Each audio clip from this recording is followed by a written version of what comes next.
Paris Saint-Germain, which could have faced either Monaco or Karabakh, ended up drawing Monaco. Look at Paris's luck. Monaco is a French team that knows Paris Saint-Germain really well and all that, but Paris Saint-Germain's only hope is that Monaco is actually playing really badly in the league and also had a poor transfer window this season. They made risky and strange signings, basically copying Marseille's approach. For example, they bought Fati. Sure, Fati has scored 5 or 6 goals, but he's not the Fati everyone expected from Barcelona, the one all the teams were afraid of. For instance, they brought in Pogba, and now they're just thinking about how to terminate his contract. The next match is Benfica versus Real Madrid.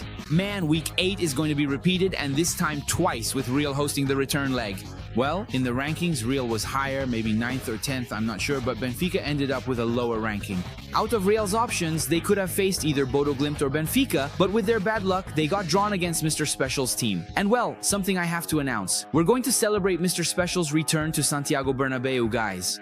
And I mentioned that Real Madrid will be hosting the second leg because they achieved a better ranking, so now we have to see what Real will do. They can get revenge for Benfica sending them to the playoffs. Just look at fate. Inter got drawn against Bodo Glimt from Norway as well. Inter will also host the second leg against Bodo Glimt of Norway at the at the Giuseppe Meazza. Among the other matches we're going to see, Galatasaray has been drawn against Juventus. What a match this is going to be. Juventus will host the second leg in Turin, and they could have been drawn against Club Brugge, but unfortunately for them, they've ended up facing a strong team like Galatasaray, who this year have beaten teams like Liverpool, have Victor Osimhen, have Sané, and overall Galatasaray is a very powerful team. And Atletico Madrid, on the other hand, has been lucky enough to be drawn against Club Brugge from Belgium. Club Brugge from Belgium doesn't really stand much of a chance against Atletico Madrid, to put it that way.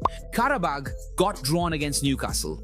Paris Saint-Germain could have even been drawn against Karabakh, but it was Newcastle's good luck to get Karabakh, Dortmund, and Atalanta as their last matches. Dortmund and Atalanta, and they all know that whichever of them wins will face either Arsenal or Bayern. Of course, for Arsenal and Bayern, their options are such that, for example, they might end up facing Olympiacos or Leverkusen as well,